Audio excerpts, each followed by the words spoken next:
Hello guys, welcome to my channel.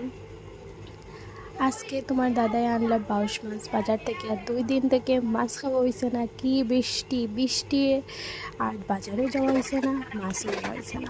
তো আজকে দাদাই আনছেন বাউশ মাছ। তো আমি কইলাম তোমার দাদারে যে আজকে তুমি রান্না, আজকে তোমার হাতের খাইতাম, কারণ তোমার হাতের খাওয়ানি খুব টেস্টি হয়। এর লিগে তোমার দাদাই দেখো কি সুন্দর নরম নরম হাতে মাছটারে মাখছেন, এরপরে তেলে ভাজছে। মাখিও কয় ইস, আমি তেলে ছাইডা কি সুন্দর হয়ে গেলাম, কি সুন্দর হয়ে গেলাম, পুরা লাল টকটকা। এরপর মাছটা হইলো ভাজা, রাখা হইলো। তোমার দাদাই রান্ধই মাছও সান্দে একদিন তরকারি, কিন্তু তরকারিটা হয় খুবই স্বাদ। এর লেগে কইলাম আজকে রান্ধো তুমি।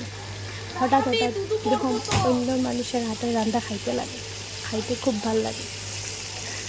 এরপরে সবটা সবজি সবজি আমি সব খাটিয়ে রাখছি, তোমার দাদা খালি রাঁধছই। এমনি তোমার দাদাই খুব স্বাদ রান্না, চাই মাংস হোক বিরিয়ানি হোক, তাই এটা রাঁধতে ফার্স্ট ক্লাস। তোমরা কোনোদিন কইলে আমি মাংস রান্নার ভিডিও দিব, বিরিয়ানি রান্নারও ভিডিও ছাড়বো, তোমরা করিও। আর এটা আমার ফার্স্ট ব্লগ, মিনি ব্লগ। আমার সাপোর্ট করিও, যদি তোমার আমার ভিডিওটা ভালো লাগে আমার সাপোর্ট করিও। তোমরা সাপোর্ট করলে তোমরা দাদারে আবার কইবে একটু রান্ধিলাও, তোমার রান্না সবের ভালো লাগে, তারাও দেখে খুশি হই। রান্ধিলা তারারও দেখাইমো, আমিও খাইমো স্বাদ স্বাদ। ঠিক আছে, থ্যাংক ইউ সো মাচ।